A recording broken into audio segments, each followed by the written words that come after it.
எங்கெல்லாம் இந்த பிரிவுகள் வருகிறதோ, அது குடும்பத்திலும் சரி, சமூகத்திலும் சரி, அல்லது ஊரிலும் சரி, அல்லது தேசத்திலும் சரி, இந்த பிரிவுகள் வருகிற பொழுது, அந்த பிரிவுகள் 2 விதமா நடக்கலாம். ஒன்று இடம்பெயர்வா இருக்கலாம், அல்லது புலம்பெயர்வா இருக்கலாம்.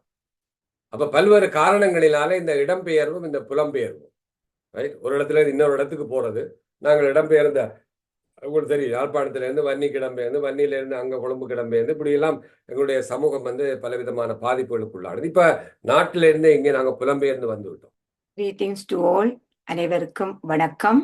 இன்று செவ்வாய்க்கிழமை 24ஆம் தேதி 2024ஆம் ஆண்டு. தினமும் உலக சமாதானம், ஒற்றுமை, ஆரோக்கியம், மன அமைதி ஆகியவற்றை முன்னிலைப்படுத்தி ஒரு கூட்டு தியானம் செய்கின்றோம். தினமும் பிரித்தானிய நேரம் 9:30 மணிக்கும் 11 மணிக்கும் இரவு 8 மணிக்கும் தியானம் செய்கிறோம்.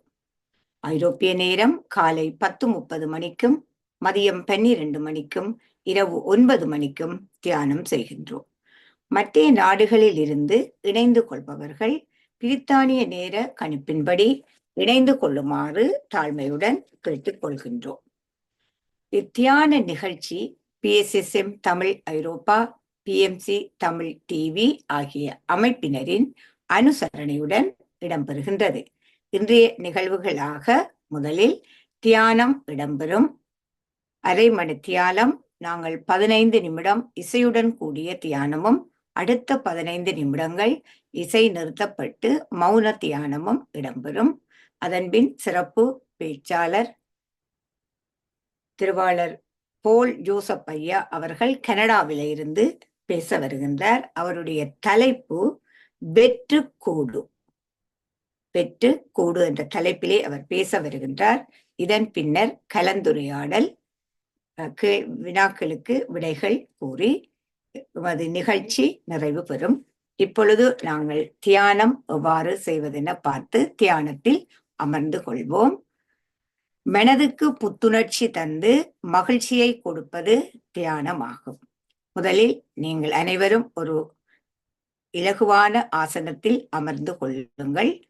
மூக்கு கண்ணாடி அணிந்திருந்தால் அதனை கழற்றி வைத்துக் கொள்ளுங்கள். கண்ணாடி அணிந்திருப்பவர்கள் அதனை கழற்றி வைத்துக் கொள்ளுங்கள். இளம் சூடான நீரை அருந்துங்கள். உங்களுடைய தொண்டை வறட்சியை அது தவிர்த்து கொள்ள உதவும். கைகளை இவ்வாறு கோர்த்து மடி மீது வைத்துக் கொள்ளுங்கள். கால்களை இவ்வாறு பின்னிக்கொண்டு தலை மீது வைத்துக் கொள்ளலாம். கண்களை லேசாக புன்னகையுடன் மூடி தியானத்தில் அமர்ந்து கொள்ளுங்கள். சிந்தனைகள் வரலாம், அவற்றை விலக்கி வைத்துவிட்டு மூச்சின் மேல் கவனமாய் இருத்தல் வேண்டும். மூச்சு நமது பிரதான குரு. ஆகவே உள்மூச்சை எடுத்து வெளிமூச்சை விடுவதே எமது தியானத்தின் முக்கிய தியான பயிற்சி ஆகும். இதில் முதல் 15 நிமிடங்கள் இசையுடன் கூடிய தியானமும், அடுத்த 15 நிமிடங்கள் இசை நிறுத்தப்பட்டு மௌன தியானமும் இடம்பெறும். நாம் அனைவரும் ஒன்று கூடி அறிவித்தல் வரும் வரை இத்தியானத்தில் கலந்திருப்போம். நன்றி.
மாஸ்டர்ஸ், இன்னும் 5 வினாடிகள் இருக்கின்றன. மெதுவாக உங்கள் கைகளை எடுத்து கண்கள் மேல் வைத்துக் கொள்ளுங்கள். 5, 4, 3, 2, 1. நாங்கள் அனைவரும் இணைந்து ஒரு அருமையான கூட்டு தியானம் செய்ததற்காக கைகளை தட்டி மகிழ்ச்சியை தெரிவித்துக் கொள்வோம்.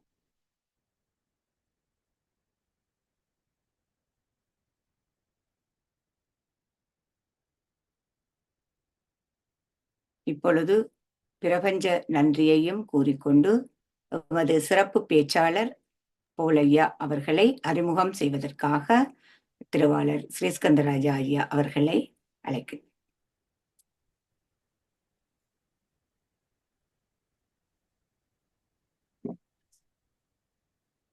வணக்கம். பிரபஞ்ச சக்தியின் நல்லாசியுடன் நாம் அனைவரும் ஒன்றிணைந்து மன அமைதி, சமாதானம், ஆரோக்கியம் ஆகியவற்றினை முன்னிலைப்படுத்தி நடத்தும் ஒரு சக்தி வாய்ந்த கூட்டு தியானத்தில் கலந்து கொண்டு செய்திருந்தோம். நாங்கள் எமக்காக செய்யும் தியானம் கூட்டாக செய்யப்படும் போது அது ஒரு சமுதாய சக்தியாக உருப்பெற்று வீடு, வீதி, எங்களது சுற்றாடல், நகரம், நாடு, உலகம், பிரபஞ்சம் என்னும் அளவில் விரிவடையும் வலுவுடையது. இத்திய தியானத்தில் ஈடுபடுவதற்கு அனைவரையும் ஊக்குவிப்பதோடு அதற்கான வசதிகளை ஏற்படுத்தி கொடுக்கும் உலக அமைதி நல்லிணக்க குழு, PSSM தமிழ் ஐரோப்பா, PMC தமிழ் டிவி ஆகிய அமைப்பினர்களுக்கு எமது இதயபூர்வமான நன்றியை தெரிவித்துக் கொள்கின்றோம். வாழ்க வையகம், வாழ்க வையகம், வாழ்க வளமுடன் என்று மனதார வாழ்த்தி உலகத்தில் சமாதானம், நல்லிணக்கம், அமைதி, ஆரோக்கியம், ஒற்றுமை ஏற்பட வழிவகைகள் செய்வோம். உலக சமாதானம் ஓங்கட்டும், உலக மக்களின் மனதில் அமைதி நிலவட்டும்.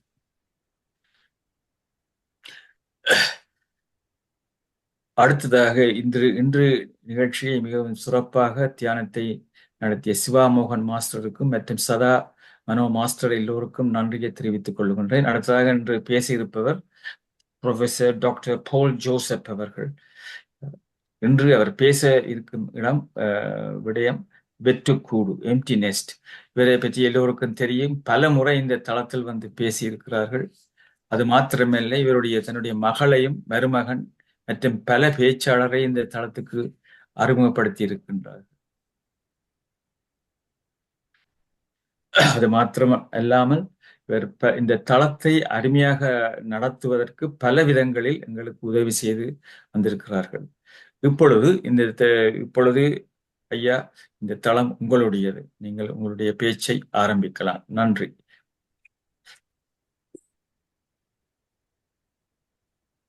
என்னுடைய பேச்சு தெளிவாக இருக்கிறதா? தெளிவாக இருக்கிறது. நன்றி. நன்றி நன்றி. அனைவருக்கும் வணக்கம். எப்படி நலமாக இருக்கிறீங்களா? எல்லாரும் கை தூக்குங்க. அப்படியே நலமா இருக்கிறவர்கள் மட்டும் கை தூக்கு.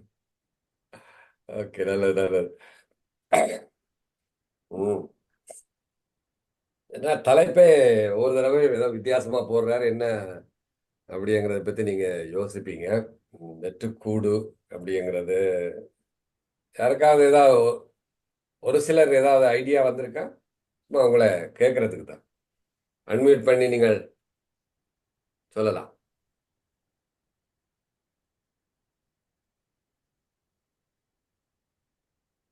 நான் நினைக்கிறேன் இந்த எங்களுடைய உடலை பற்றித்தான் வெற்றுக்கூடு சம்பந்தமாக பேச போறீங்க.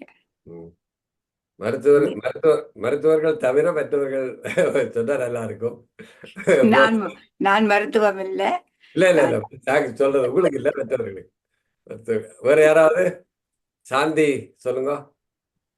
நான் எம்டி நெஸ்ட் என்று சொன்னால் ஆங்கிலத்துல நாங்கள் சொல்லிக்க யோசிக்கிறாங்க. எங்கட வயசு இப்ப வர புள்ளிகள் எல்லாரும் விழுக்கிட்டு வீட்டுல இருந்து போக எங்கட வீடு எல்லாம் தனிமையாக இருக்கும். அதைத்தான் எம்டி நெஸ்ட் என்று சொல்லுவார்கள். அப்ப அதுக்குத்தான் வித்தவுட் எக்ஸ்பெக்டேஷன்ஸ், ஒரு எதிர்பார்ப்பும் இல்லாம பிள்ளைகளை வளர்த்து அவர் நல்லா எங்கேயும் இருக்கட்டும் என்று விட வேணும். அதுதான் என்று நீங்கள் அதை பற்றி கதைக்க போறீங்களோ, அல்லாட்டி சிவா மோகன் சொன்ன மாதிரி மற்றதும் ஒரு ஆன்மீக வழியிலையும் சொல்ல போறீங்களோ என்றுதான் எனக்கு ஆவலாக இருக்கிறது. நன்றி நன்றி நன்றி. 2 பேரும் தங்களுடைய கருத்துக்களை சொல்லி இருக்கிறார்கள். நன்றி. இப்ப இதுல இந்த இந்த வானா ஜெயம்மா போட்டிருக்கிறா எம்டி. சொல்லுங்க சதா டாக்டர்.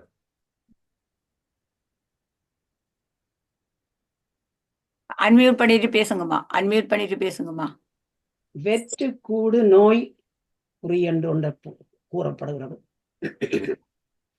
நன்றி நன்றி நன்றி. அது மருத்துவர்கள்ங்கிறதுனால உங்களுக்கு தெரியும், 2 பேருமே மருத்துவர்கள். சரி, பொதுவாக இப்படி ஒரு தலைப்புகளை வித்தியாசமா போடுகிற பொழுது ஒரு ஆர்வம் வரும். அதான் எங்களுடைய ஸ்ரீ ஸ்கந்தராஜா மாஸ்டர் அவர்களுக்கும் அது விருப்பம். இந்த மாதிரி வித்தியாசமா போட்டு மக்களை கொஞ்சம் அப்படி ஒசுப்பேத்தி விடுறது. ரைட், பார்ப்போம். இப்பொழுது நாங்கள் இந்த வெற்றுக்கூடு அப்படிங்கிறது நீங்கள் பல்வேறு பரிணாமங்கள்ல இதை பார்க்க முடியுமோ. ஒன்று வந்து எங்களுடைய உடல் வெற்றுக்கூடு அல்ல.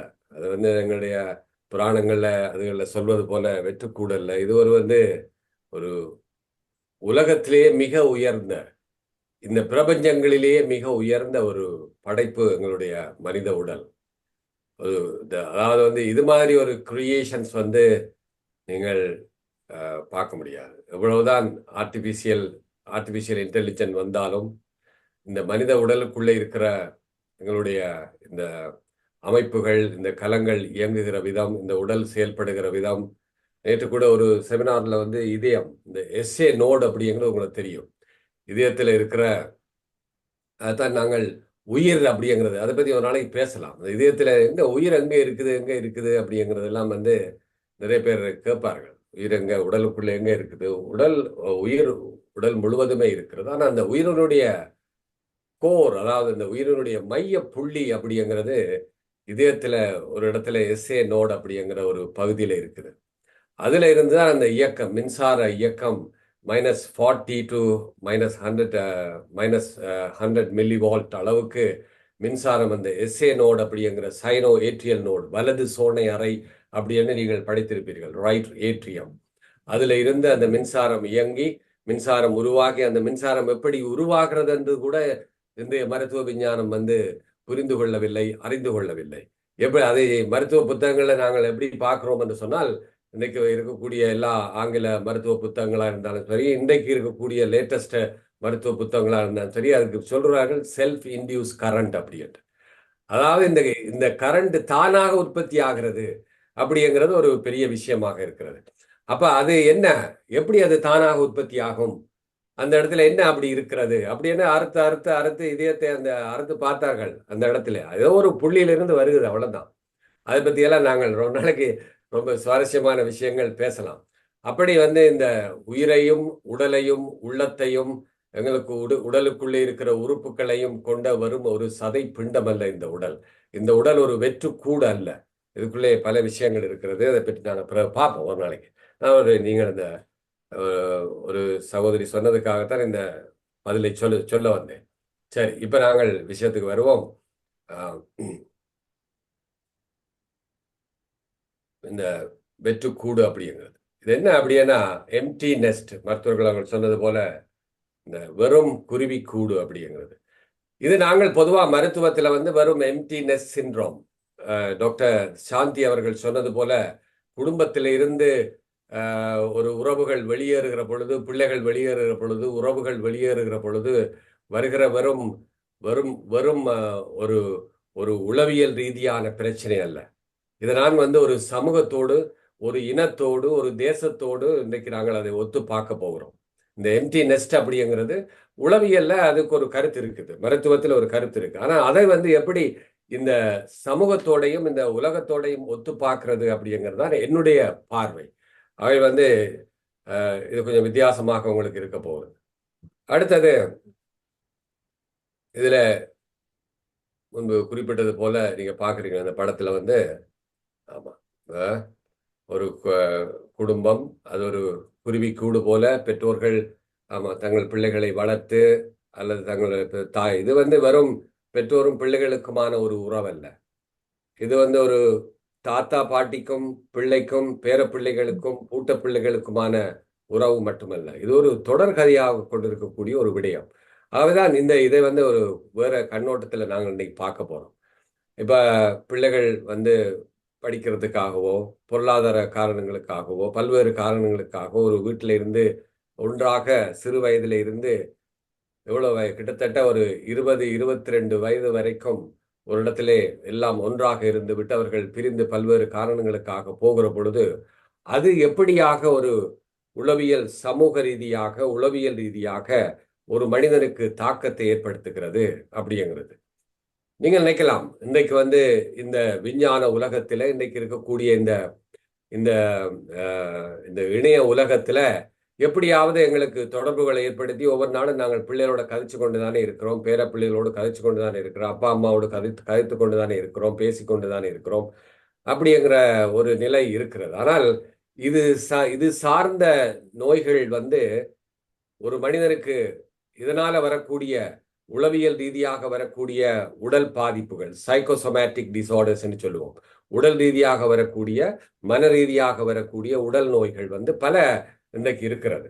அது இதய நோய்கள்ல இருந்து, நீரிழிவு நோயில இருந்து, தோல் வருத்தத்தில இருந்து, மூட்டு வலிகள்ல இருந்து, ஆஸ்மாவில இருந்து, இப்படி பல நோய்கள், நோய் எதிர்ப்பு தொடர்பான நோய்கள்ல இருந்து பல விஷயங்கள் இருக்கிறது. அப்ப இதற்கெல்லாம் வந்து இன்னைக்கு இன்னைக்கு மருத்துவம் வந்து என்ன சொல்லுகிறது என்றால் இது அன்னோன் இட்டியாலஜின்னு சொல்லுகிறார்கள். அன்னோன் இட்டியாலஜின்னா காரணம் தெரியாமல் இந்த வருத்தங்கள் வருகிறது அப்படின்னு சொல்லுகிறாங்க. மருத்துவத்துல பல வியாதிகளுக்கு என்ன சொல்றாங்கன்னா முதல்ல போடுவது வந்து காஸ் இஸ் நாட் நோன் அப்படின்னு. அப்படி இல்லை, நீங்க காரணம் இல்லாம எதுவும் வராது, எங்களுக்கு தெரியல, கண்டுபிடிக்க தெரியல, அவ்வளவுதான். அது இதே போல பல காரணங்கள் வந்து ஒவ்வொருவருடைய உள்ளத்திலும் ஒவ்வொருடைய மனதிலும் இருக்கிறது. ஆகவே அந்த அடிப்படையில ஒரு சிந்தனை ஓட்டம் எனக்கு வந்தது. அண்மை காலத்துக்கு கிட்டத்தட்ட ஒரு 1-2 மாதங்களுக்கு முன்னதாக என்னிடம் வந்த நோயாளிகளுடைய ஒரு 3-4 பேரை வந்து நிறைய பேர் வருகிறார்கள். ஆனால் 3-4 பேருக்கு இதே மாதிரியான அந்த கேள்விகளை கேட்கிற பொழுது அவர்கள் அந்த வயதை சார்ந்தவர்கள். ஆகவே அவர்களுக்கு அந்த கேள்வியை நான் கேட்கிற பொழுது அவருடைய கண்ணிலே வந்து கண்ணீர் வந்து வழிந்து ஓடியது. அதான் இதுல முக்கியமான விஷயமே. எப்படி இப்போ உங்க பிள்ளைகள் எங்க அப்படின்னா மூத்த வந்து திருமணமாகி போயிட்டா, 2வது மகன் வந்து இந்த மாதிரி பல்கலைக்கழகத்துக்கு வேற தூரத்தில் இங்கே இருந்து லண்டனுக்கு படிக்க போயிருக்கிறாரு. அங்கே உள்ள இது சட்டம் லா படிக்கிறதுக்காக போயிருக்கிறாரு. இப்போ நான் யார் வீட்டில் நாங்கள் 2 பேரும் தான் இருக்கிறோம், ஒரு நாயும் இருக்கிறது அப்படின்னு. நான் பல கேள்வி, உங்களுக்கு தண்ணி தாகம் இருக்குதா, உங்களுக்கு எப்படி இருக்குது, உங்களுக்கு நல்லா டாய்லெட் போகிறதா, உங்களுக்கு யூரின் நல்லா போகுதா, அந்த பிரச்சனையா இந்த பிரச்சனை, இதெல்லாம் கேட்டுட்டு இந்த சப்ஜெக்டை டச் பண்ணும்போது அவருடைய கண்ணில் வந்து கண் கலங்கி அப்படி வழிந்து ஓடியதை பார்த்தேன். அப்போ அதுதான் ரூட் காஸ். அப்போ ஒருவருடைய உள்ளத்தில் இருக்கிற அந்த அந்த விஷயம் என்ன, இது பல நோய்கள். இப்போ அவருக்கு அந்த பேஷண்ட் வந்தது வந்து மைக்ரைன் வந்து அவருக்கு வாழ்க்கை இப்போ கிட்டத்தட்ட அவருக்கு 53 வயசு. 50 வயசு வரைக்கும் மைக்ரைன் வந்ததே இல்லை, ஒற்றை தலையடி வந்ததே இல்லை. ஆனால் இந்த கடந்த 3 வருஷமா வந்து அவருக்கு இந்த ஒற்றை தலையடி வருது பாருங்க. அப்படி அப்ப இது பல தாக்கங்களை ஏற்படுத்துகிறது. நான் அவருடைய பீரியட்டை பற்றி கேட்கும்போது மெனோபாஸ் ஏஜில் இருக்கிறாரு அவர். அப்போ அது ஒரு முக்கியமான காரணம். ஆனால் இந்த சப்ஜெக்டை வந்து பிள்ளைகளை பற்றி டச் பண்ணும்போது அவங்க அழுத கண்ணீர் வந்து ஆமா அதுக்கு அளவில்லை. இதுதான் வந்து அதனாலதான் அதுக்கு பிறகு நான் இதை பத்தி பேசணும் அப்படின்ட்டு நான் நினைச்சிட்டே இருந்தேன். சரி, இது குடும்பத்துல மட்டுமல்ல, இது எப்படி வந்து சமூகத்துல, எப்படி ஊர்ல, எப்படி உலகத்துல, இந்த எங்களுடைய இனத்துல எப்படி இது பாதிக்குது அப்படிங்கிறதா இந்த விஷயமே. எம்டி நெஸ்ட் சிண்ட்ரோம் அப்படிங்கிறதா இந்த இந்த இந்த இந்த நோய். இது ஒரு நோய் அல்ல, இது ஒரு அறிகுறி தான். இது வந்து ஒரு வியாதி அல்ல. ஆனா பல வியாதிகளுக்கு அறிகுறியா, பல வியாதிகளை கொண்டு வரக்கூடிய, பல வியாதிகளை ஏற்படுத்தக்கூடிய, பல உடலிலே பல மாற்றங்களை ஏற்படுத்தக்கூடிய ஒரு ஒரு பிரச்சனையாக இருக்கிறது எம்டி நெஸ்ட் சிண்ட்ரோம் அப்படின்னு மருத்துவத்தில் நாங்கள் சொல்லுகிறோம். துபாகிரி ஒரு மேல குருவிக்கூடு, இது ஒரு பெயிண்டிங் ஒன்று, நல்ல அழகான ஒரு பெயிண்டிங் ஒரு இடத்துல எடுத்தேன். பிள்ளைகள் வந்து அவருடைய பிள்ளைகள் வந்து இதுல ஒரு முக்கியமான காரணம் என்ன அப்படின்னா அது கடைசியில் நான் சொல்லுவேன். அதாவது இன்றைக்கு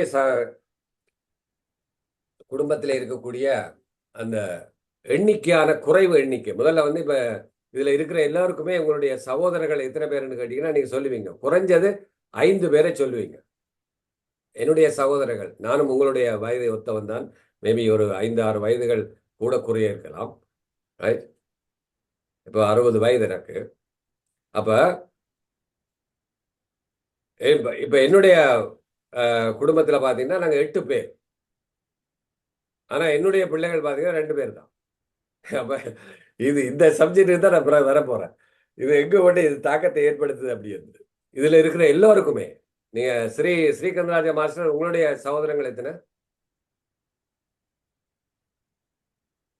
எனக்கு இல்லாம 8 பேர். இதுல ஒவ்வொரு கேட்டா குறைஞ்சது 5 இருக்கும். மேக்சிமம் 8, 8, 9, 10. என்னுடைய ஊர்ல என்னுடைய அருகில, எங்களுடைய வீட்டுக்கு அருகில இருந்தவர் வந்து அவருடைய பட்ட பேர் கொமாண்டர்னு பேர். கொமாண்டர்னா அவரு அந்த காலத்துல படையில, இராணுவ படையில, வெள்ளக்காரன் காலத்து படையில வந்து இருந்திருக்கிறாரு. ஒவ்வொரு தடவையும் விடுமுறைக்கு வரும்போது அப்படியே வந்து குழந்தை பெத்து மொத்தம் வந்து அவர்களுக்கு 13 பிள்ளைகள், ஒரு குழந்தை, ஒரு பிள்ளை இறந்து விட்டது. இப்ப 12 பிள்ளைகள் வந்து அப்படி அது ஊருக்குள்ள அப்போ ஒரு பெருமையா பேசுவார்கள். இப்ப இந்த விஷயம் வந்து இங்க இது ஏன் இப்படி குறைஞ்சு கொண்டு வந்தது அப்படிங்கிறதெல்லாம் வந்து அப்ப இதுல என்ன கேள்வி, என்னுடைய கேள்வி எங்க தொக்கி நிக்குதுண்டா, நாங்கள் எல்லாம் பெரிய ராஜ பரம்பரையில இதுல இருக்கிறவர்கள் வந்தவர்கள் அல்ல. சாதாரண நான் வந்து என்னுடைய அப்பா ஒரு விவசாயி, ஒரு வியாபாரி, திராட்சை தோட்டம் வைத்திருக்கக்கூடிய, கிரேப்ஸ் தோட்டம் வைத்திருக்கக்கூடிய, வைன் யார்ட் வைத்திருக்கக்கூடிய ஒரு விவசாயி. அவர் வந்து முந்திரிய பழங்களை வந்து கொண்டு போய் கொழும்புக்கு விற்கிற ஒரு தொழில இருந்தவர். அப்ப அதே போலத்தான் இங்க இருக்கிற பலருடைய பெற்றோர்களும், ஒரு சிலர் ஆசிரியர்களாக இருக்கலாம். ஆனால் பெரிய ராஜ பரம்பரையில இருந்து நாங்கள் வந்தவர்கள் அல்ல. அப்ப ஒரு சாதாரண ஒரு நடுத்தர குடும்பம் அல்லது வறுமை கோட்டில் இருந்த அந்த காலங்களிலே 12 பிள்ளைகளை அவர்கள் பெற்று, அந்த 10 பிள்ளைகளை பெற்று, 8 பிள்ளைகளை பெற்று அந்த குடும்பம் வந்து யாருமே சோர்ந்து போய், இப்ப உங்களுடைய சகோதரங்கள் நீங்க ஸ்ரீஸ்கந்தராஜ மாஸ்டர் எடுத்து கேட்டீங்கன்னா அந்த 8 பேரும் வந்து எல்லாரும் நல்ல நிலையில தான் இருக்கிறாரு. யாரும் வந்து தெருவில் இல்லை. எல்லோருமே அப்படித்தான். எங்களை பார்க்க ஒவ்வொரு தரையும் பார்க்கிற பொழுது தெரியும் அவருடைய குடும்பம் எப்படி இருக்கிறது.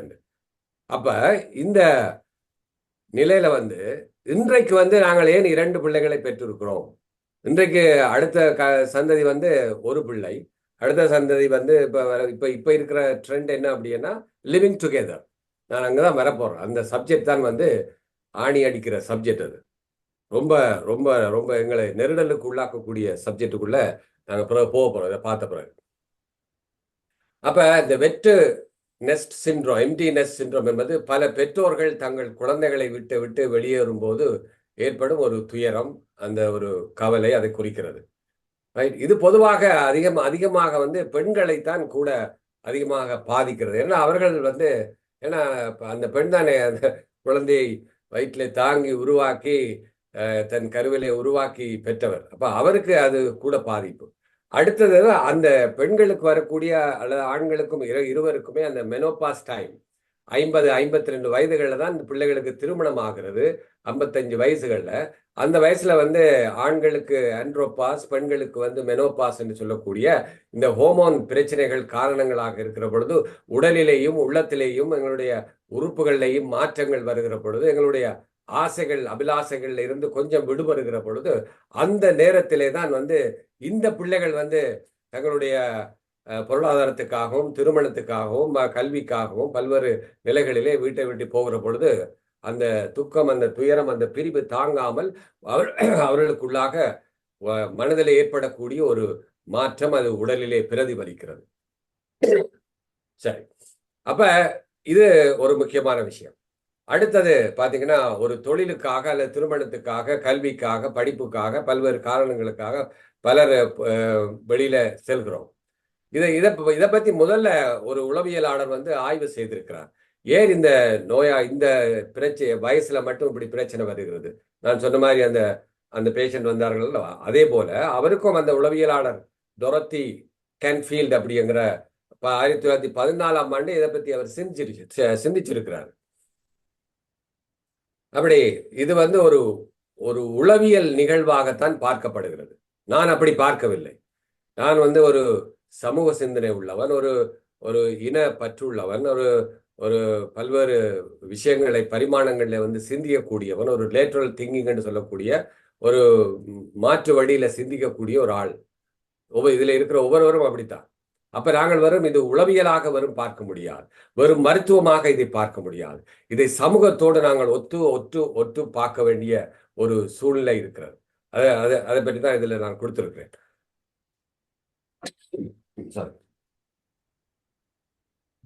இங்கே கொஞ்சம் வெதர் மாறிக்கொண்டு வருவதனால கொஞ்சம் கோல்டு. பெற்றோர்கள் தங்கள் குழந்தைகள் சுதந்திரமாக இருக்க வேண்டும் என்று விரும்புவது உண்மைதான். ஆனால் அது உண்மையில் நடக்கிற பொழுது அது ஒரு சின்ன வேதனையாக மாறுகிறது. இது பொதுவாக வந்து இந்த கூட்டு குடும்ப வாழ்க்கையில இருப்பவர்களுக்கு, வெள்ளைக்காரர்களுக்கு இது ஒரு பெரிய பிரச்சனையாக இல்லை. கூட்டு குடும்பத்திலே வாழ்கின்ற வெள்ளைக்காரர்களுக்கு, அந்த வெள்ளை இனத்தவர்களுக்கு, மாற்று இனத்தவர்களுக்கு இது ஒரு பலருக்கு ஒரு சவாலாக இருக்கிறது. சிலருக்கு வந்து இது ஒரு பெரிய சவாலாக இல்லை. ஏனென்றால் அவர்கள் அந்த ஒரு குறிப்பிட்ட வயதிலேயே வந்து வீட்டுக்குள்ளேயே ஒரு தனி குடித்தனமாக வாழக்கூடியவர்கள். பிள்ளைகளுக்கு தனித்தனி அறைகள். இப்போ நாங்கள் அப்படி வாழ்றோம். இப்போ நாங்கள் எங்கட காலங்களில் வந்து வீட்டில் மேக்சிமம் வந்து ஒரு 3 அறை வீடு தான் இருக்கும், ஒரு வராந்தை இருக்கும், எல்லாம் நடந்து ஏறி இத்தனை பிள்ளைகள் எல்லாம் வந்து நானே எங்கள் அம்மா கேட்டிருக்கேன். எங்களோட வீட்டை வந்து 2 அறை, ஒரு அறையில வந்து எங்களுடைய மாமாவுடைய குடும்பம் தங்கி இருந்தது, இன்னொரு அறையில வந்து நாங்கள் தங்கி இருந்தோம். நாங்கள் வெளியில வராண்டாவில் படுப்போம். முன்னுக்கு வந்து வீட்டுக்கு முன்னுக்கு பெரிய முந்திரிய தோட்டம் இருக்கும், அங்கே தோட்டங்கள் இருக்கும். இப்படி இருக்கிற பொழுது எப்படி அம்மா இந்த மாதிரி 8 பிள்ளைகளை பெத்தீங்க அப்படின்னா அவன் ஒன்னும் அடிக்க வந்துட்டான். இந்த மாதிரி அப்ப அது மாதிரியான விஷயம். அப்ப ஆனால் தற்போதைய சூழ்நிலையில் குழந்தைகள் தங்கள் பெற்றோரின் வீட்டை விட்டு வெளியேறி மீண்டும் தங்கள் கூடுகளுக்கு வராத நிலைதான் காணப்படுகிறது.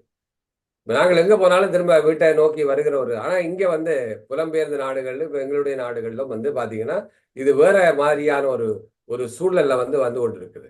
அப்ப நாங்கள் திரும்ப போய் இப்ப இங்கிருந்து நாங்கள் புலம்பெயர்ந்து போய் எங்களுடைய பெற்றோரையோ எங்களுடைய உறவுகளை பார்க்க வேண்டும்னா வருடத்துக்கு ஒரு முறை போகிறோம், அல்லது ஏதோ ஒரு திருவிழாவுக்கு போகிறோம், ஏதோ ஒரு சம்பவத்துக்கு ஏதோ ஒரு விஷயங்கள் நடக்கிற பொழுது போகிறோம். அதனால பல பிஹேவியரல் மாற்றங்கள், இந்த இப்படி பிரிவுகள் ஏற்படுகிற பொழுது இது வந்து பிள்ளைகள் போறதுனால மட்டுமல்ல, இது கணவன் மனைவி இதையும் வந்து நாங்கள் வேற மாதிரி பார்க்க வேண்டும். இந்த எம்டி நெஸ்ட் அப்படிங்கிறது என்னுடைய பார்வை வந்து வெறும் அந்த பிள்ளைகளுடைய பிரிவு மட்டுமல்ல, பெற்றோர்களுடைய பிரிவு மட்டுமல்ல. இது வந்து ஒரு பிரிவு அப்படிங்கிற வரும்போது அது வந்து இன்னைக்கு டிவோர்ஸ் இன்னைக்கு வேற மாதிரி நிலையில வந்திருக்குது. இன்றைக்கு அது பிள்ளைகளையும் பாதித்திருக்குது, கணவன் மனைவிகளையும் பாதித்திருக்கு. எப்படின்னா இப்ப இன்னைக்கு அதிகமாக முன்னை காலத்தை விட இன்னைக்கு வந்து டிவோர்ஸ் பேரண்ட்ஸ், ரைட்? பெற்றோர்கள் வந்து அந்த பிள்ளைகள் 3 பிள்ளைகளோ 2 பிள்ளைகளோ 1 பிள்ளையோ அம்மாவோட தான் இருக்குது. கூடுதலாக கணவன் பிரிந்து போய் இன்னொரு திருமணம் ஆகியிருப்பார், அல்லது மனைவி வந்து இன்னொரு திருமணத்தை கட்டிக்கொண்டு இந்த பிள்ளைகளையும் பார்த்து அந்த பிள்ளைகளையும் பார்த்து கொண்டு இருக்கிற ஒரு சூழ்நிலை. ஸோ இதுவும் வந்து அங்க அதுக்குள்ளதான் வருது. இந்த காரணங்கள் வந்து நாங்கள் அந்த வெவ்வேறு ஒரு திங்கிங்ல இதை பார்க்க வேணும். ஸோ அப்படி வருகிறப்ப அடுத்து இன்னொன்று வந்து குடும்பத்துல வந்து வரக்கூடிய இறப்பு. இப்ப இது ஒரு பெற்றோருடைய இறப்போ, அல்லது பிள்ளைகளுடைய ஒருவருடைய இறப்போ, அல்லது ஒரு சகோதரத்தினுடைய இறப்போ, அல்லது குடும்பத்தை தாங்கி கொண்டு இருக்கக்கூடியவருடைய ஒரு இறப்போ, இந்த இறப்பு காரணமாகவும் அந்த பிரிவு காரணமாகவும் வருகிறது. இது ஒரு பெரிய இஷ்யூ.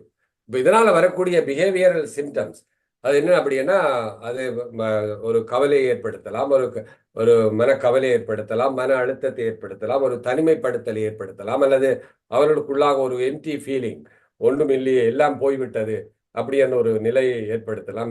இதுக்காகத்தான் இப்படி நாங்கள் இந்த பிள்ளைகளை எல்லாம் பெற்று வளர்த்தோமா, இதுக்காகத்தான் நான் இந்த கணவரை வந்து இவ்வளவு பாசத்தோட வளர்த்தனா, அப்ப பாசத்தோட பார்த்தனா, அவர் பிரிந்து போய்விட்டாரே அப்படிங்கிற இப்படி பல. அதனால வரக்கூடிய நான் ஒரு பிரியோசனமற்றவன், அதனால வரக்கூடிய ஃபீலிங் அண்ட் ரிஜெக்ஷன், வாழ்க்கையில வரக்கூடிய ஒரு வெறுப்பான உணர்வுகள், ஒரு விரக்தி உணர்வுகள், ஆன்சைட்டி, பதட்டம், படபடப்பு, ஒரு கில்ட்டி ஃபீலிங், நம்ம பேசாம பிரியாம இருந்திருக்கலாமோ, நாம ஒன்னா இருந்திருக்கலாமோ, இந்த பிள்ளைகளுக்காக இப்படி இருந்திருக்கலாம், இப்படி எல்லாம் பல விதமான யோசனைகள் வந்து ஒருவருக்குள்ளாக மன அழுத்தத்தை கொண்டு வருகிற பொழுது அது உடல் ரீதியான சைக்கோசோமேட்டிக் ஒரு பிரச்சனைகளை ஏற்படுத்துகிறது. அப்ப அதுல பல விஷயங்கள், தங்களுடைய செயல்பாடுகளை தனியாக செய்ய முடியாது, அவருடைய வழக்கமான வேலைகளிலிருந்து கொஞ்சம் மாறுபட்டு அல்ல அந்த வேலைகளிலிருந்து ஒரு விலகி வரக்கூடிய சூழ்நிலை, அதுல ஒரு முழு கவனத்தையும் செலுத்த முடியாத ஒரு சூழ்நிலை, ஒரு டிசிஷன் மேக்கிங், ஒரு ஒரு தீர்மானத்தை எடுக்க முடியாத ஒரு நிலை, இப்படியாக வந்து பல்வேறு நிலைகளுக்கு அவர்கள் ஆளாகிறார்கள். இந்த காலகட்டத்தில் இந்த 50-55 வயசு இப்படி இந்த இந்த எம்டி நெஸ்ட் வருகிற காலங்களிலே தான் வந்து நான் முதல்ல சொன்னது உடல்ல வரக்கூடிய மாற்றங்கள். அப்ப அது ஒரு பெரிய விஷயம்ங்க. அது வெளியில யாரும் அதை பத்தி பேசுறது இல்லை. இன்றைய மருத்துவர்களோ அல்லது இந்த சமூகமோ அல்லது மருத்துவ விஞ்ஞானமோ அல்லது தொடர்பான அதிகாரத்தில் இருப்பவர்களோ இந்த இந்த பிரச்சனையை பற்றி யாரும் பேசுறது இல்லை. எல்லாரும் வந்து இஸ்ரேல்ல யுத்தம் நடக்குது, ட்ரம்புக்கும் கமலாவுக்கும் என்ன பிரச்சனை, அங்க லிபரலுக்கும் அந்த கட்சிக்கும் என்ன பிரச்சனை, இங்க வந்து உலக போர் யுத்தம் சொல்வாங்க, இதுகளை பற்றி பேசுறாங்களே தவிர இப்படியான இதுகளை வந்து பேசுறதுக்கோ இதை கன்சிடர் பண்றதுக்கோ ஆக்கள் இல்லை. மெனோபாஸ்ங்கிறது சாதாரண விஷயம் இல்லை. அதனால வரக்கூடிய மன அழுத்தம் ஒரு பெரிய இஷ்யூ. எல்லோருக்கும் அல்ல, 100 பேருக்கு வந்து இந்த மெனோபாஸ் வருது, ஆண்ட்ரோபாஸ் வருது அப்படின்னா இதுல வந்து கிட்டத்தட்ட 80% அவர்களே அந்த உடல் ரீதியாக அது பாதிக்குது, மன ரீதியாக பாதிக்குது.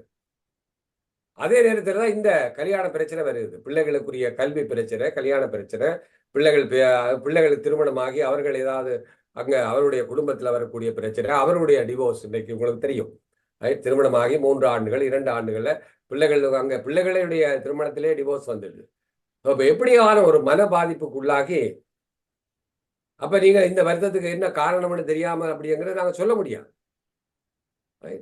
இது வந்து அன்னோன் இட்டியாலஜி, இது காரணம் தெரியாத வருத்தம், டயபெட்டிக் வருது, பிளட் பிரஷர் வருது, ஹார்ட் அட்டாக் வருது அப்படின்னு சொந்தமா எண்ணிக்கை தான் சொல்றாங்க. ஒரு ஆண்டுல இத்தனை லட்சம் பேர், 8 லட்சம் பேர், 10 லட்சம் பேர், 1 மில்லியன் 2 மில்லியன் செத்து போறாங்கன்னு சொல்லி இந்த கணக்கை சொல்றானே தவிர அதுக்குரிய காரணத்தை யாரும் சொல்றது இல்லை. எல்லாத்தையும் நீங்கள் வந்து கடந்து அப்படி சென்று விட முடியாது. அப்ப இப்படி பல்வேறு பொதுவாக பெண்களுக்கும் ஆண்களுக்கும் வரக்கூடிய அந்த மாதிரியான பிரச்சனைகள், இது குழந்தைகளை பிள்ளைகளை மட்டுமல்ல, பெற்றோரை மட்டுமல்ல, கூட இருக்கிற வீட்டில் வளர்க்குறவங்களுடைய அனிமல்ஸ் தான்.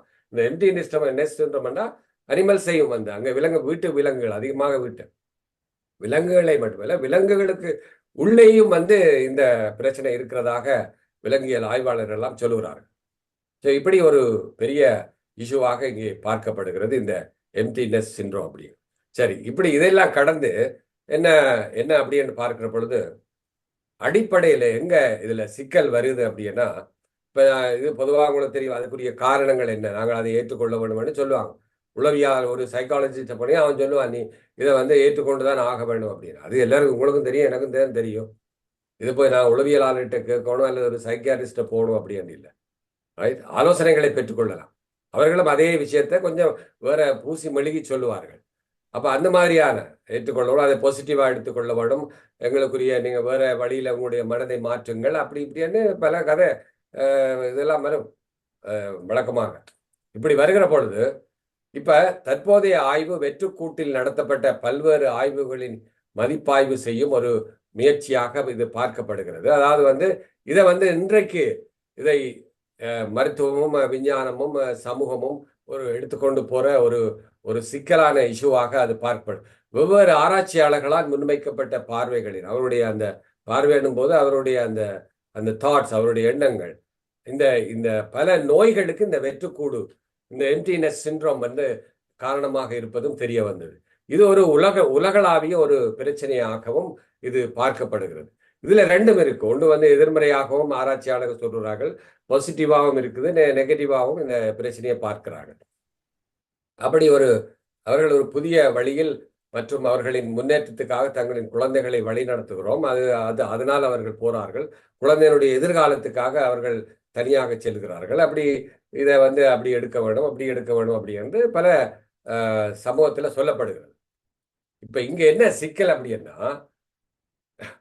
இந்த படத்தை நான் வந்து இப்பதான் இதை போட்டேன் உங்களுக்காக. வந்து இதுல என்ன அப்படின்னா, இந்த விஷயத்துக்கு தான் இப்ப கடைசியா நாங்க வரப்போம். இதை பத்தி யாராவது கேள்விப்பட்டீங்களா?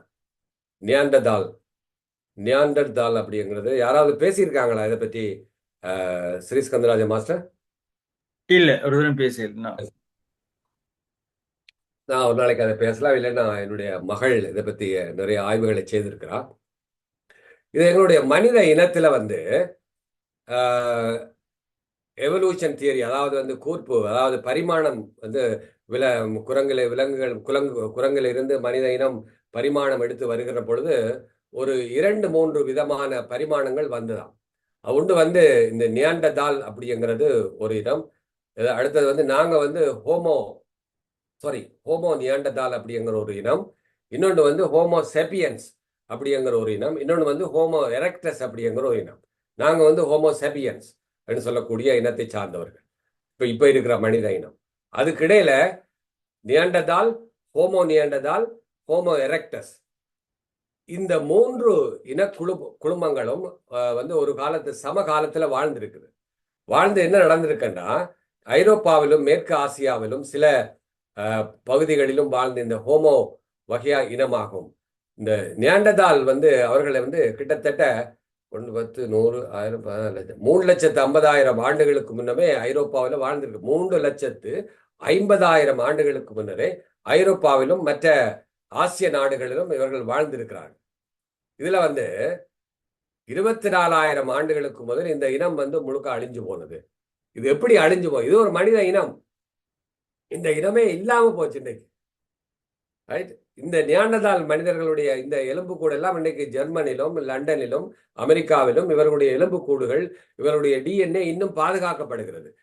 அமெரிக்காவில் ஒரு முழு எலும்புக்கூடை வந்து ஒரு காட்சியகத்துல இருக்குது. இந்த எலும்புக்கூடுகள் வந்து ஜெர்மன்ல இது வந்து நார்மலாக இன்னைக்கு இருக்கக்கூடிய மனித இனம் இடது பக்கத்தில் இருக்கிறது, வலது பக்கத்தில் இருக்கிறது நியாண்டதால். பார்க்கலாம் நீங்க.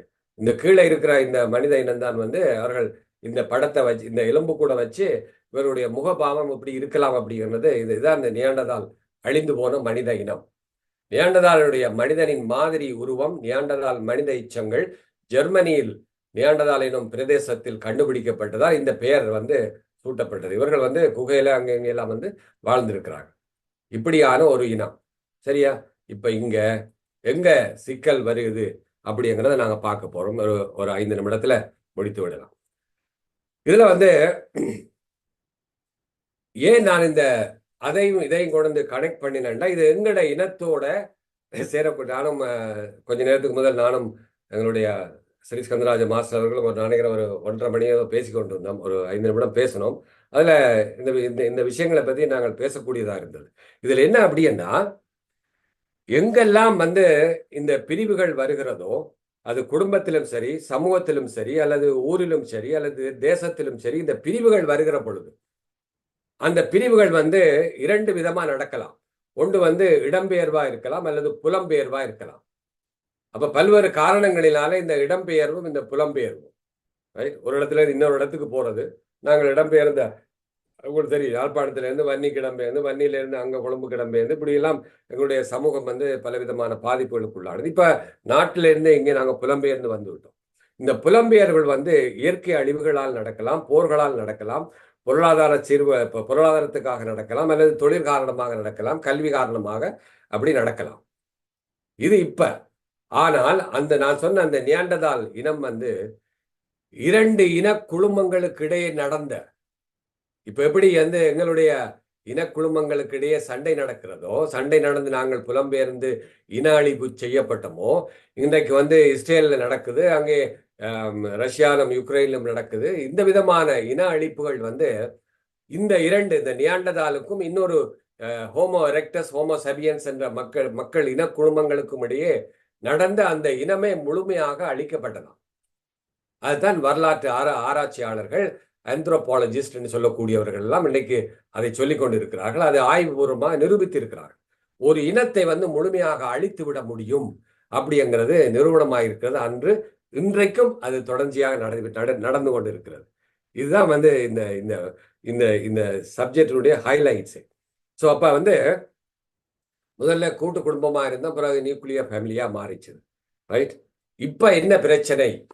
ஏன் இந்த சப்ஜெக்டை வந்து இவ்வளவு நீங்கள் தீவிரமாக ஆழமாக இதை பேச வேண்டி இருக்கிறதுன்னு சொன்னால், ஒரு சில ஆண்டுகளுக்கு முதல் இங்கே மன்னிக்கவும், டாக்டர் முரளி வல்லிபுரநாதன் அவர்கள் உங்களுக்கு தெரியும். அவர் இங்க வந்து பேசியிருக்காரு தெரியல. அவருடைய சகோதரி வந்து இங்க பலமுறை பேசி இருக்கிறார்கள் எங்களுடைய தளத்துல. யாருன்னு தெரியுமா உங்களுக்கு?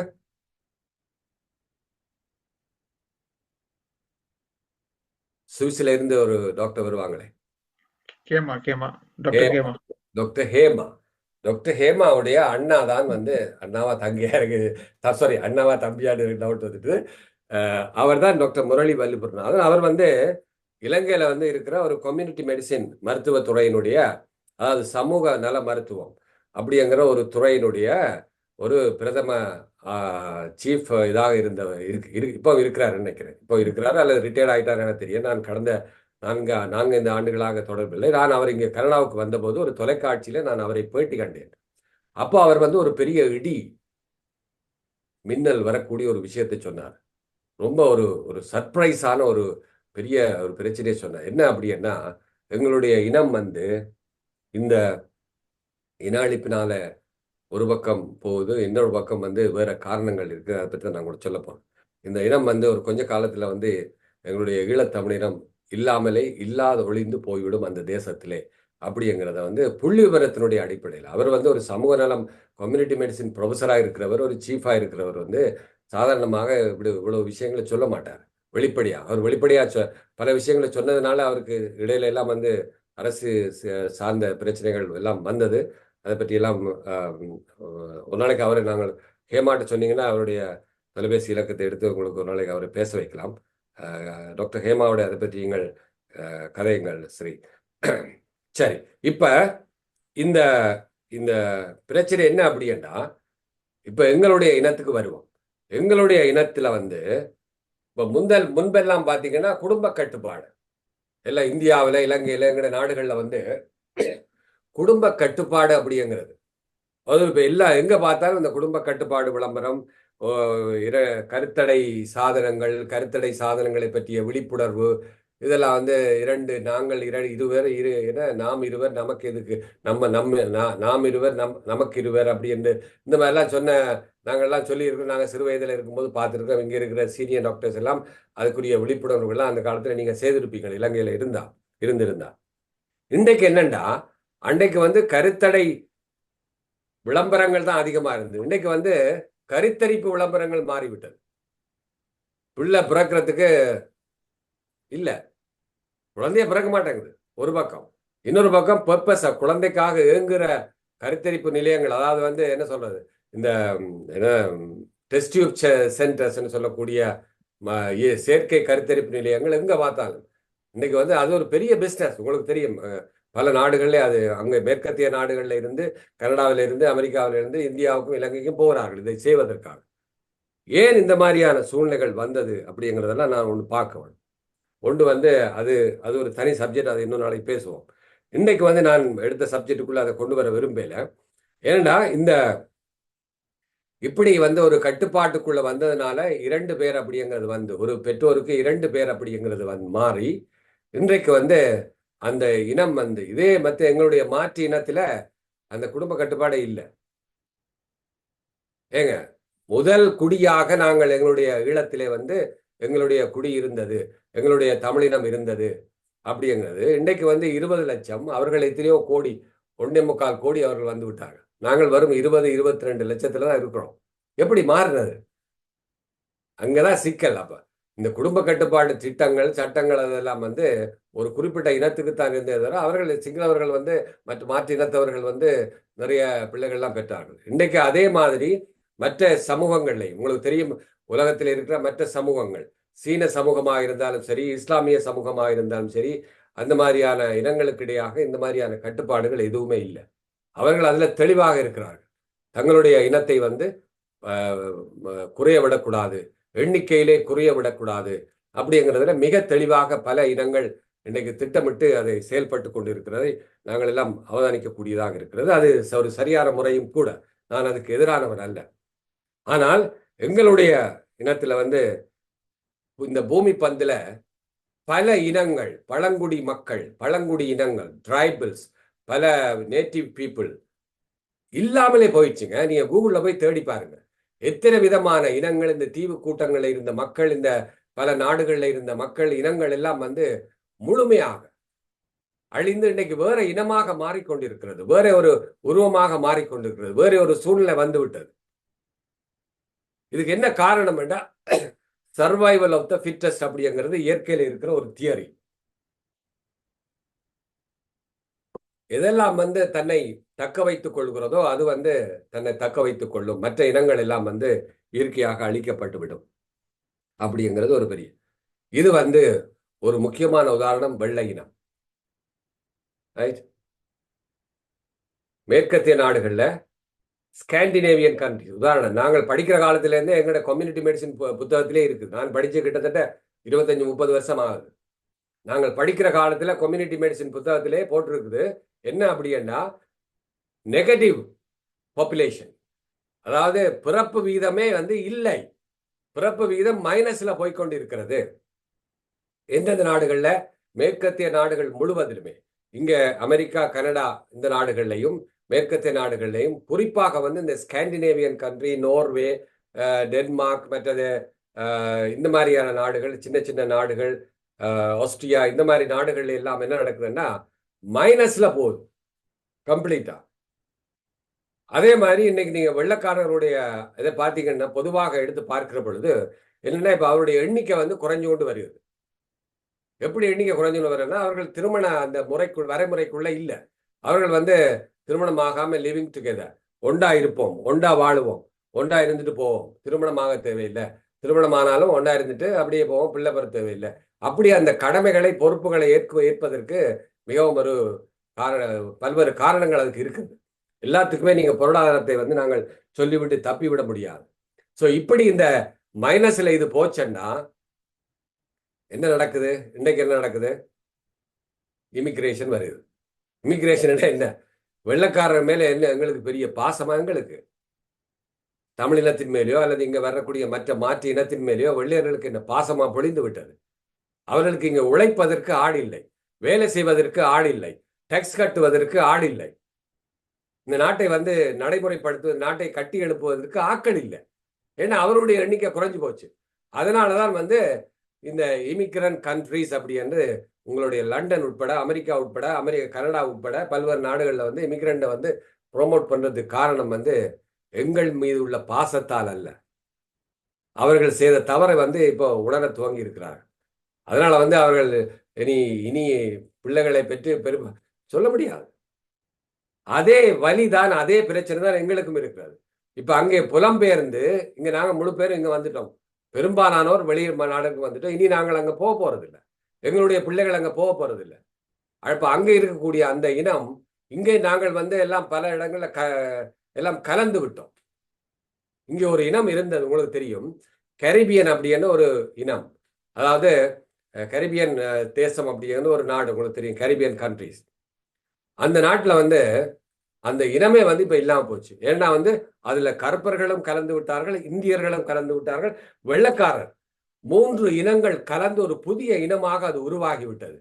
எங்கேடா கரிபியனம்டா? கரிபியன் இல்ல, அப்படி ஒரு இனமே இல்லாம போச்சுங்க. இது இப்ப நான் சொல்றது இப்ப நடைமுறையில இருக்கிறது. இதுதான் நாளைக்கு எங்களுக்கு வரும். அப்ப நாளைக்கு எங்களுக்கு வருகிற அதுதான் டாக்டர் முரளி வல்லுபுரனாலும் சொல்றேன். இதுக்கு பல காரணங்களை அவர் சொல்லுகிறார். ஒன்று வந்து புலம்பெயர்ந்த வாழ்க்கை, அடுத்தது வந்து திருமணம் ஆகாமல் முதிர் கன்னிகள். ரொம்ப வருத்தத்தோட சொன்னாருங்க. படிச்சிருக்கிறாங்க, மாஸ்டர் டிகிரி வச்சிருக்கிறாங்க, வவுனியாவில் இருக்கிறாங்க, யாழ்ப்பாணத்தில் இருக்கிறாங்க, மட்டக்களப்பில் இருக்கு, எல்லா மன்னார்ல இருக்கிறாங்க, திருமணமே ஆகலே. முதிர் கன்னிகள்னா 40-45 வயசுல திருமணம் ஆகாம இருக்குது. ஒன்று வந்து அவருக்கு ஏற்ற மணமகன் கிடைக்கல.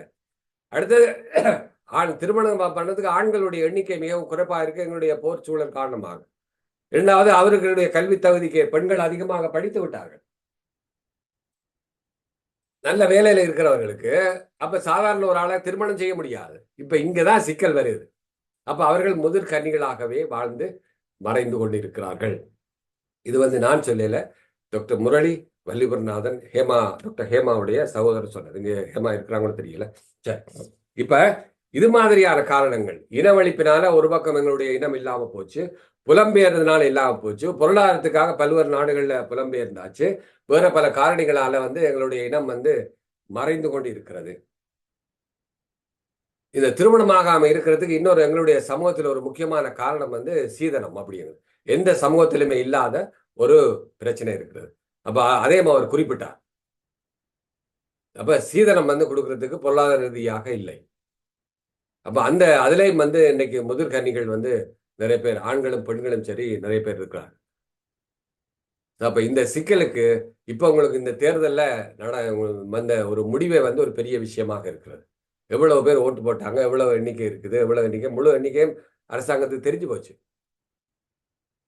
எங்க தமிழர்னா தேட வேண்டி இருக்கிறது. ரைட். இனி அதுக்குள்ள எங்களுக்குள்ள இருக்கிற நல்ல ஒற்றுமையா இருக்கிறோம். அந்த மாதிரி நல்ல ஒற்றுமையா இருக்கிறதுனால அவங்களுக்கு அது ஒரு விளக்கு. இதுதான் இப்ப சிக்கல். இந்த சிக்கலுக்கு என்ன தீர்வு காண போகிறோம் அப்படிங்கிற கேள்வியோடு இந்த நிகழ்ச்சியை நான் நிறைவு செய்கிறேன்.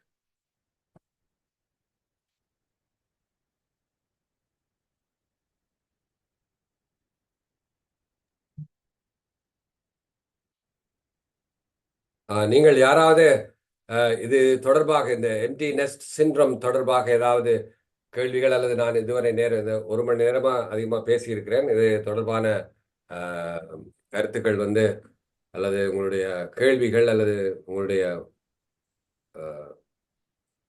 ஐடியாலஜி, உங்களுடைய கருத்துருவாக்கம் ஏதாவது இருந்தால் சொல்லலாம்.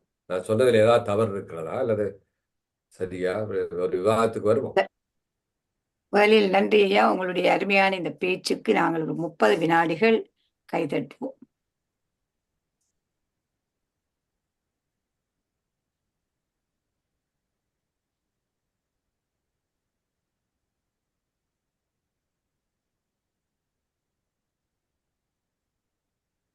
நன்றி.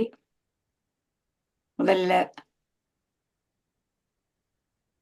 ஞானா யுவராஜா அம்மா, நீங்க வாங்கோ, பேசுங்க. எல்லோருக்கும் வணக்கம். இன்று போல் ஜோசப் ஐயா பேசியது மிகவும் சிலோனில எங்கள் இலங்கையில் இருந்து பிரச்சனையில் எங்கள் சமுதாயத்தில் நாங்கள் ஃபேஸ் பண்ற ப்ராப்ளத்தை ரியாலிட்டியா கதைச்சிருக்கிறார். அது எங்களோட பழக்கமாக நாங்கள் கூட்டு குடும்பமாக வாழ்ந்து பிள்ளைகளை வளர்த்த விதம், வெளிநாடுகள்ல பிள்ளைகள் படிப்பதற்கு யூனிவர்சிட்டிக்கு போய் வந்தால் அவைகள் வித்தியாசமாக வாழ்க்கை எடுத்து அண்டர்ஸ்டாண்ட் பண்றார்கள். வேலை நிமித்தமாக வெளியிடங்களுக்கு படிக்க போறார்கள்.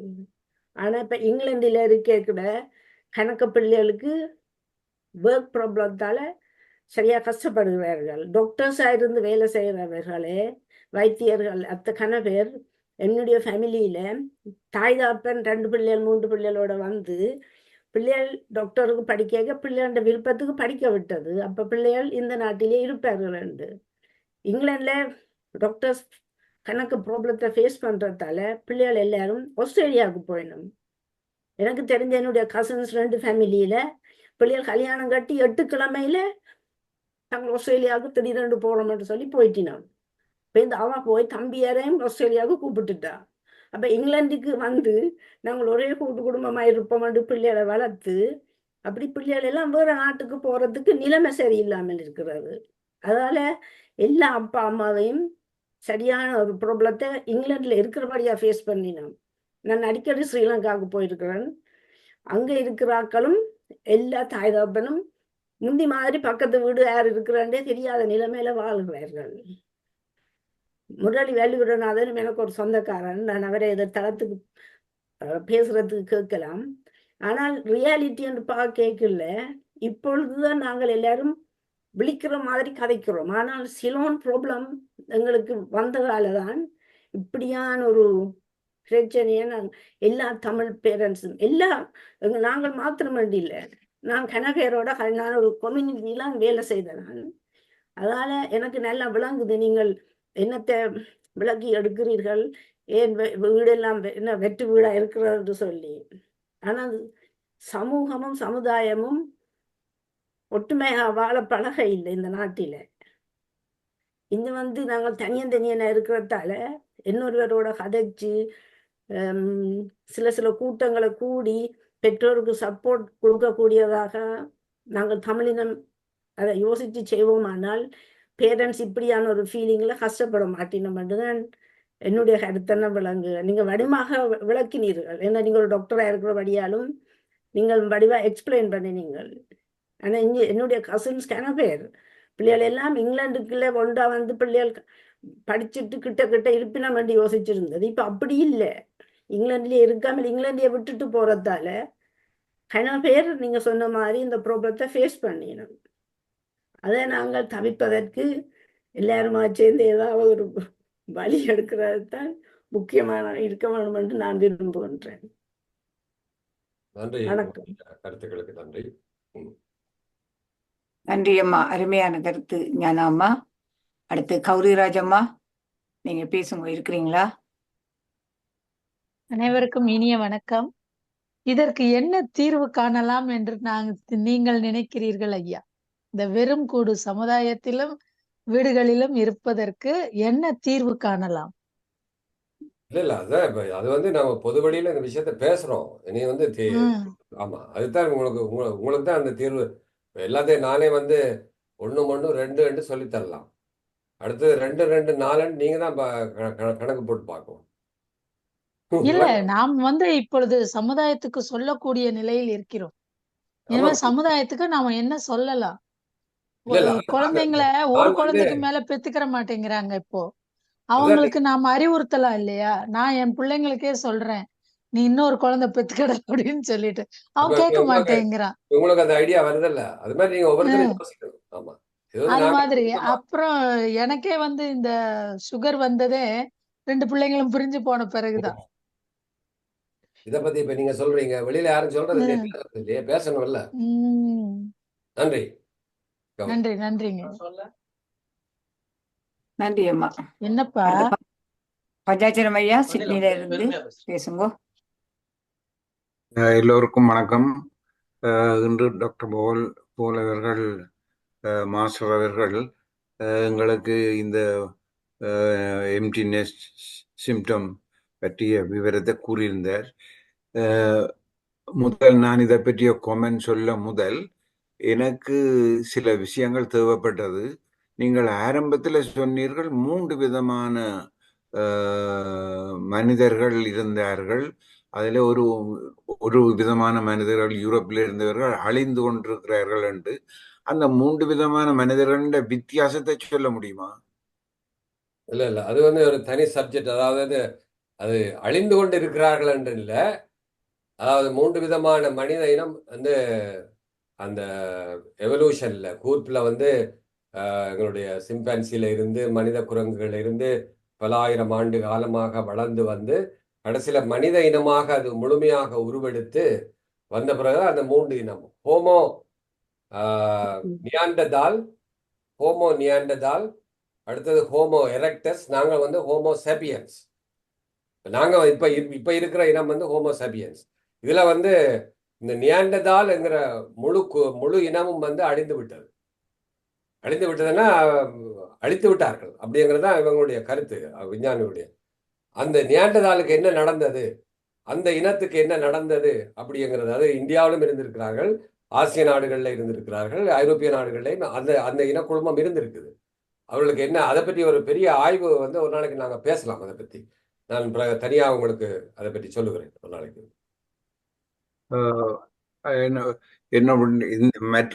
அதாவது தமிழ்நாட்டிலே அந்த நாளையில கிஷ்கிந்தையில எல்லா படைகளெல்லாம் குரங்கு படையெல்லாம் இருந்தது. அதே நேரத்தில் மனித இன படைகளும் இருந்தது. அப்ப அரசர்கள் மனித இன படைகளையும் வைத்திருந்தார்கள், குரங்கு இன படைகளையும் வைத்திருந்தார்கள். அப்ப குரங்கு இன படைகள் போய் அங்க எல்லாம் எல்லாத்தையும் குழப்பி விட்டுவிடும். அப்ப குழப்பி விட்டா மனித இனப்படை வெண்டு கொண்டு போவார்கள். அதுக்காக குரங்கு இனப்படையை புரிம்பா வைத்திருந்து சண்டை பிடித்தார்கள் என்ற ஹிஸ்டரியில் இருக்கிறது அங்கே.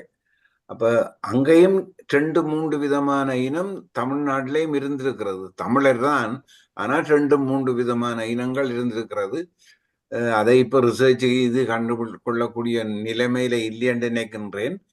என்ன இருந்தாலும் நாங்கள் இதுக்கு ஒரு தீர்வு காண வேண்டும் என்றால், அதாவது 16 வயதில இந்த நாட்டுல திருமணம் செய்யலாம் என்றா பிள்ளைகள படிப்பையும் திருமணத்தையும் சேர்க்காம திருமணம் செய்து வைக்க வேண்டியது கடமையாகும். தாதப்பனுடைய கடமை என்றதை உணர வேணும். அதை பற்றி நாங்கள் கூடுதலான இன்ஃபர்மேஷனை கொடுத்தால் இன அழிவு என்றது கொஞ்சம் தாக்கு பிடிக்கலாம் என்று நினைக்கிறேன். உங்களோட கேள்விக்கு என்னுடைய மறுமொழி இப்படித்தான் இருக்கிறது. நீங்கள் என்ன விரும்புகிறீர்கள்? உங்களுடைய கருத்துக்கள் தான் இப்பொழுது வரவேற்கப்படுகிறது. என்னுடைய கருத்துக்கள் சொல்லுவோம்.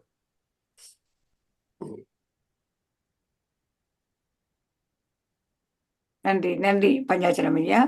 அடுத்து சாந்தி பரமேஸ்வரன் அம்மா பேசுங்க. எல்லோருக்கும் வணக்கம். டாக்டர் பால், உங்களோட பேச்சு அருமையாக இருந்தது. எங்க எம்டினஸ் சிண்ட்ரோம்ல இருந்து பிறகு நியாண்டர்தால் அவைகளை கொண்டு வந்து ஹோமோசாப்பியன்ஸை கொண்டு வந்து நீங்கள் எல்லாரையும் சேர்த்து ஒரு கதை அழகாக சொன்னீர்கள். எனக்கு எங்க தொடங்குறேன்னு தெரியுதில்லை. ஏனென்றால் எல்லாம் ஒரு சர்க்கிள்ல போகும். நாங்கள் இப்பொழுது இருக்கிற நிலையில புலம்பெயர்ந்து வந்தனர்கள். ஆனால் இப்பொழுது நாங்களும் பெற்றோர் நாங்கள் மூத்த ஆக்களும் நாங்களும் எங்களை சுற்ற வர இருக்கிற நிலைமையை பார்த்து நாங்களும் அதுக்கேற்ற மாதிரி மாற வேணும். இப்பொழுது பார்க்க போனால் பொருளாதார நிலையில பிள்ளைகள் இந்த ஊர்ல தாய் தாப்பனை வீட்டை விட்டு போக முடியாமல் இருக்கிறார்கள். ஏன்னா அவளுக்கு வீடு வாங்க காசு இல்லை, மார்கேஜ் எடுக்க வழி இல்லை. அப்ப அவ எல்லாரும் ஒன்றாகத்தான் இன்னும் அந்த பழைய காலத்துல போல கூட்டு என்ன சொல்றீங்க,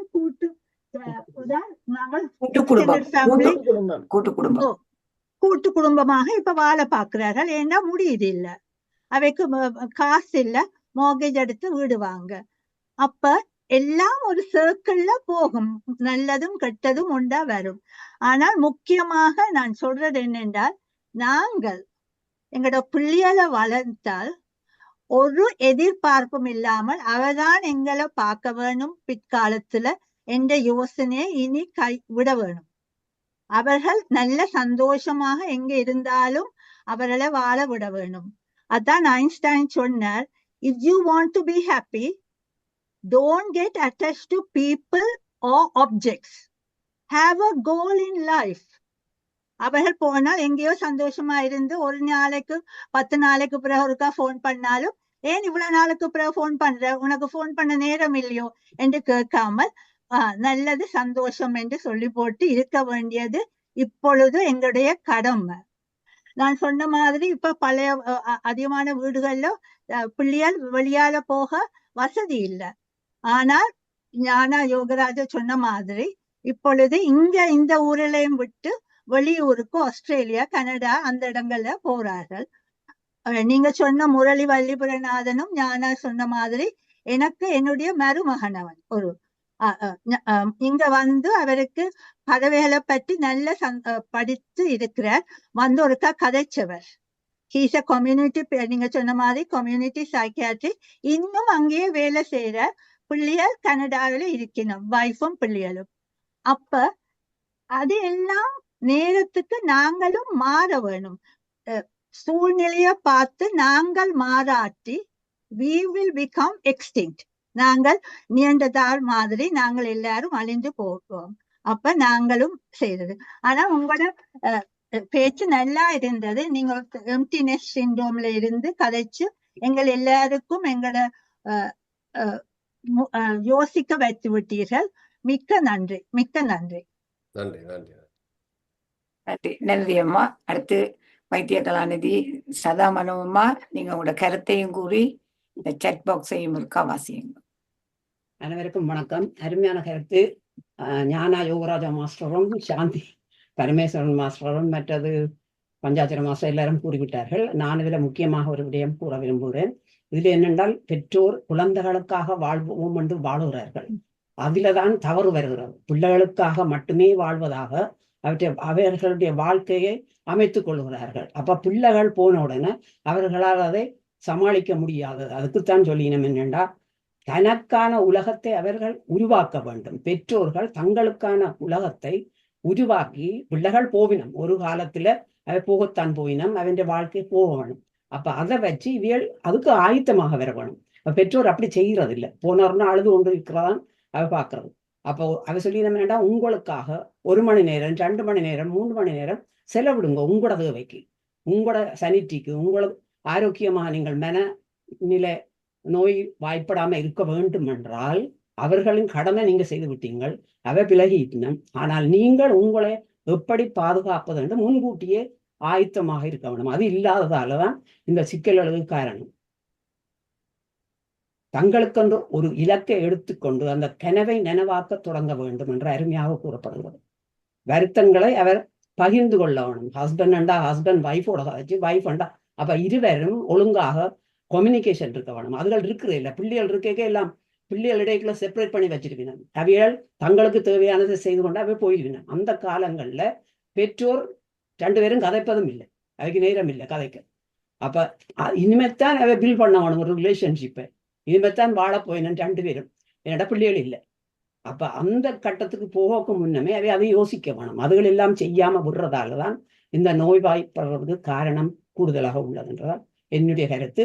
ஆனா அருமையாக ப்ரொஃபசர் போல் ஜோசப் அருமையாக எல்லாம் விளங்கப்படுத்திக்கிட்டார். மிக்க நன்றி. மற்றது சாட் பாக்ஸ்ல வானா J master, I opening topic doctor, very sad to hear, but what we can do, is any solution, thank you. அதுக்கு தான் கொஞ்சம் சொல்லியிருக்கிறேன். Daya Master, very good talk, doctor. Before everything, we need unity as a community.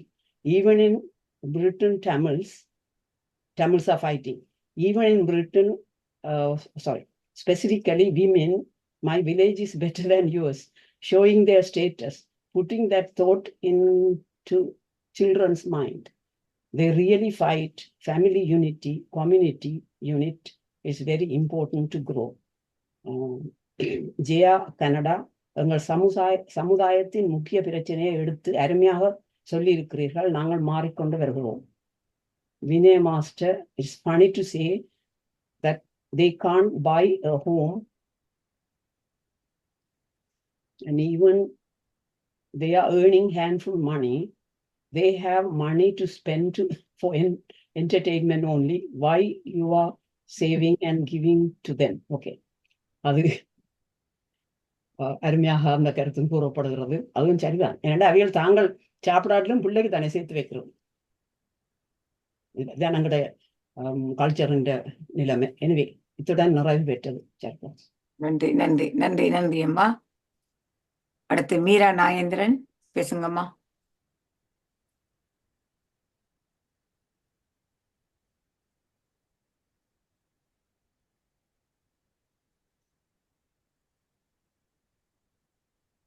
ஒரு படம் உங்களுக்கு தெரியுதா?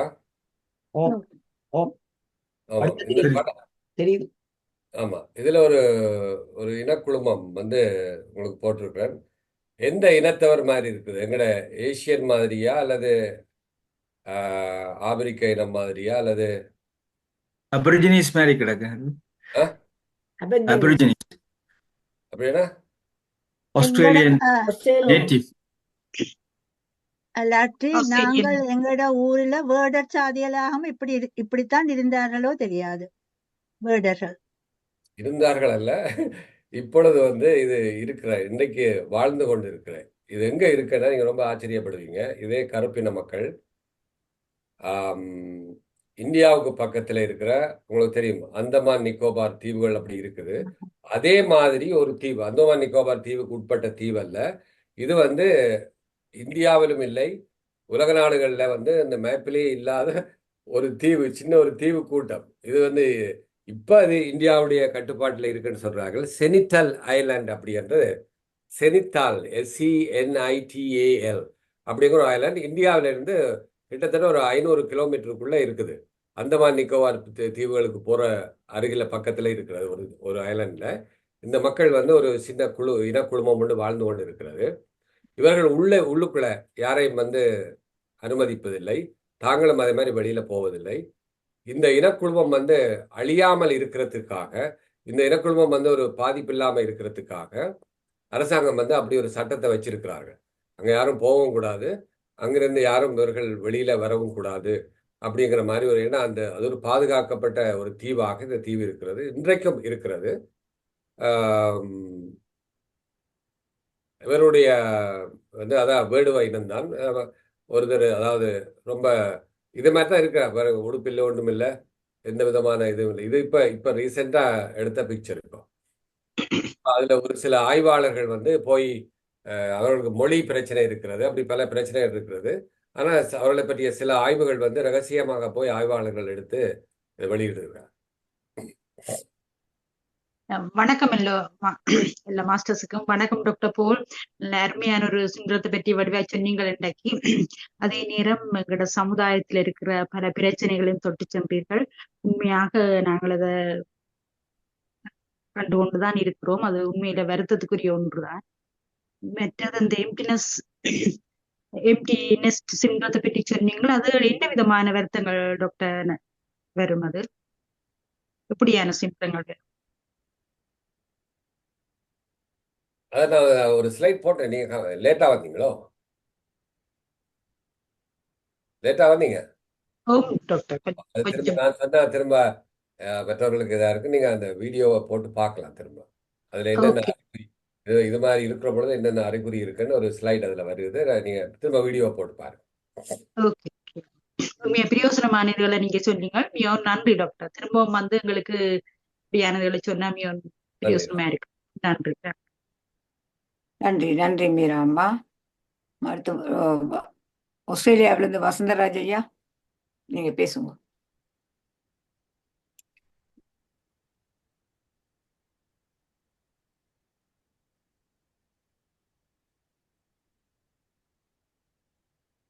வணக்கம். போல் Joseph அவர்கள் வருகின்றார் தானே எனக்கு அண்டைய நாள் ஒரு மகிழ்ச்சியான நாள்.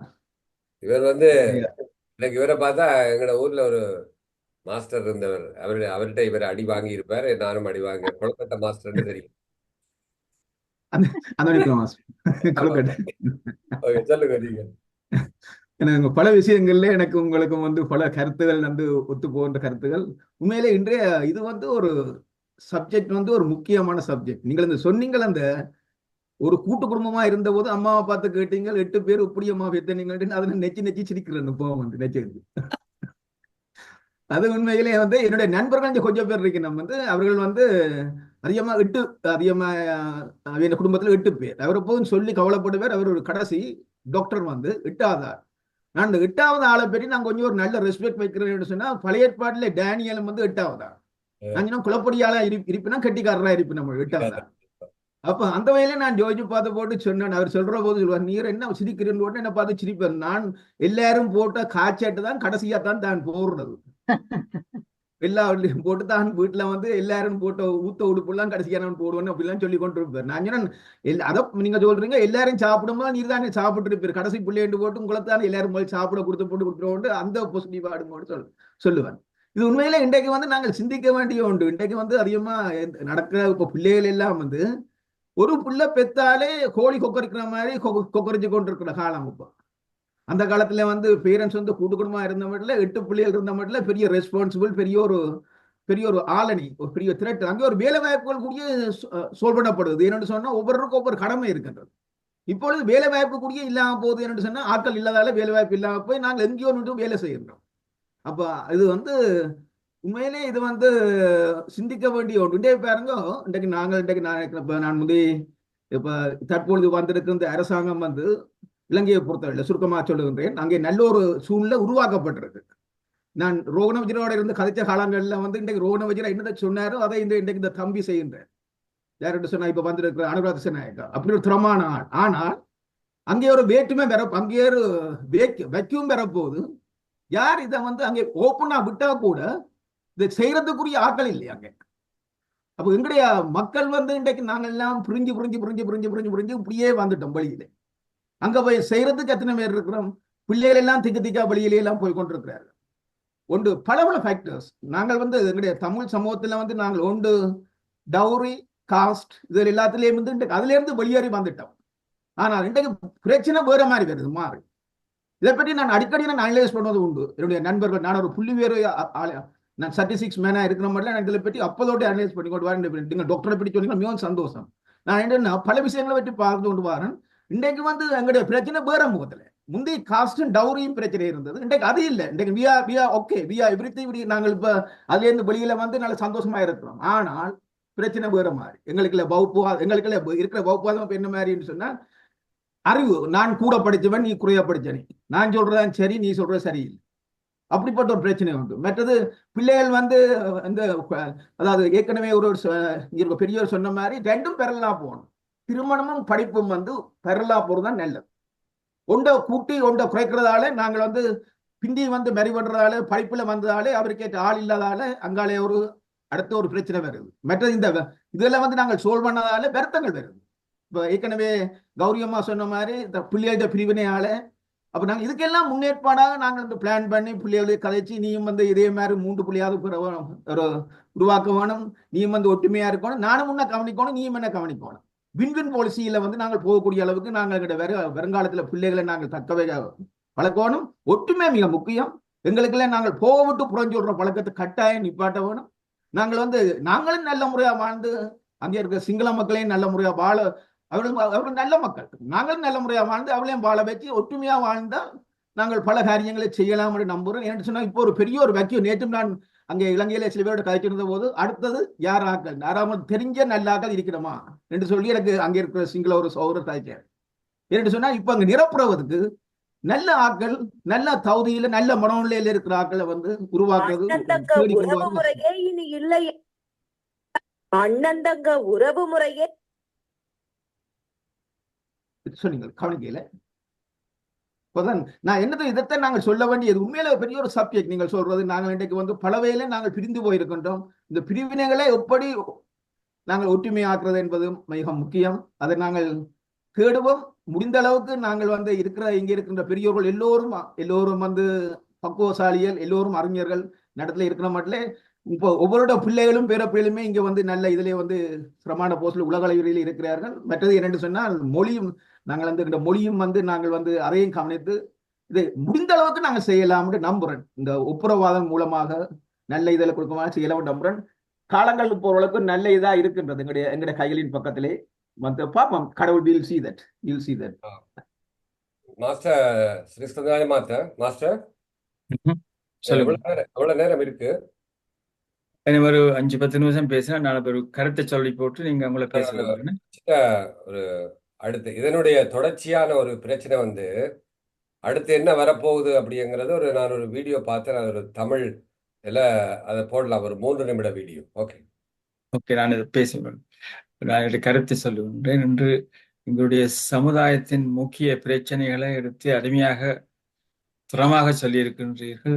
இதில் நான் கவனித்துக் கொண்ட விஷயம் என்னென்றால், நாங்கள் இங்கிலாந்துல இருக்கிறபடியே இப்ப வந்து என்னென்னா இந்த மற்ற சமூகங்கள் ஒரு பொலிட்டிக்கல் ஃபோர்ஸாக உயர்ந்து வளர்ந்து கொண்டு வரார்கள். அதில் வந்து இப்படிப்பட்ட நம்பர் கேம்ஸ், ஓட்டர்ஸ், அதால பாருங்க நீங்க பார்த்தீங்களன்னா இங்க வார ஆக்களும் அப்படிப்பட்ட ஆக்கள்லாம் இங்க ஒரு தரம் வாரது ஹிந்துஸோ கிறிஸ்டியன்ஸோ கூட வாரது அல்ல, மற்ற சமூகங்கள் தான் கூட வந்து இன்னும் கூடிக்கொண்டே போய் கொண்டிருக்கிறது. இன்னும் ஒரு கொஞ்ச காலத்தில் இருந்த பெரிய மாற்றங்கள் நடைபெறலாம். இங்கிலாந்துல கூட வேறொரு சமூகத்தின் தலைப்பு பெறலாம். ஏனென்று சொன்னா இந்த நம்பரால நாங்கள் விட்டுட்டோம்.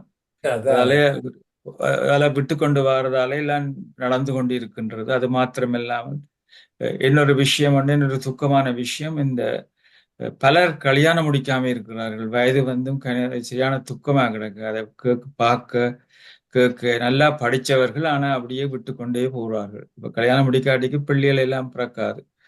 ஸோ இதுக்கு நாங்கள் என்ன செய்யலாம்ன்றே கஷ்டமான விஷயம்தான்.